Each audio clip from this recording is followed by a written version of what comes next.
So you think you know a narcissist, but you doubt yourself because so often you have this tendency to overreact to everything. Wait, just a minute here. Maybe, just maybe you're not crazy after all.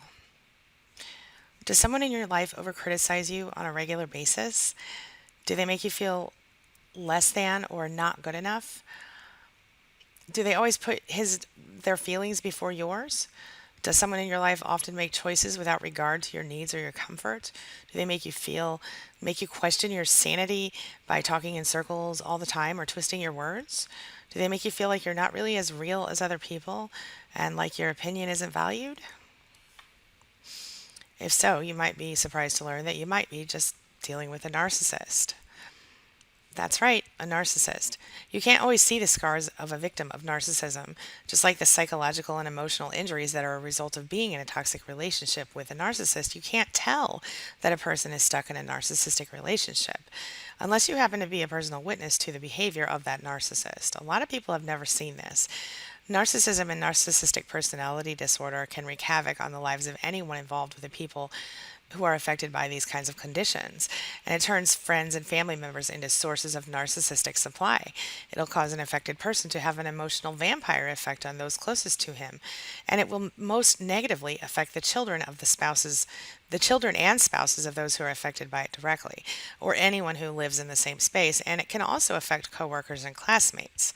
Narcissists are abusers. They're bullies. They don't beat their victims physically generally, but the scars that you can't see are indelibly etched on the souls of their victims. People who identify as sources of narcissistic supply often describe life with a narcissist as soul crushing, a kind of overwhelming, all consuming emotional abuse inflicted on the victims of narcissists is a form of aggression that should be recognized. Narcissism leaves devastating emotional scars on its victims, the painful scars inside that never go away. You can't see them, but you can start to heal them. Okay? And that's what this channel is about. Most people have no idea how much the sources of narcissistic supply suffer in their relationships. And yet, when these victims speak up, people often mistake them for whiners and dismiss their pain. And then the crazy making. This, of course, leaves them confused and blaming themselves for everything that has gone wrong in their lives. Good news, you're not crazy. This is a technique that is employed by most narcissists, and it's called gaslighting. It's often used subconsciously by the narcissist, and it's a manipulation tactic that is designed to make you feel crazy. It's known to cause regret for the simple utterance of the wrong word in the victims of the narcissist, simply the wrong word. It's like your love is a drug to a narcissist. So you have to learn to shut down narcissistic behaviors, detoxify your relationships, figure out what you really believe and what you believe because you were told to believe it.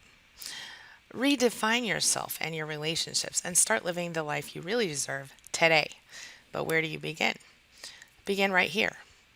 If you can relate to what you just heard, please hit the subscribe button and we'll get through this together, okay? Visit queenbeing.com and you'll find tons of free tools. And for those who sign up for the free mailing list, you'll get the VIP experience with full access to all the site's free features, all right? Thanks. Have a great week.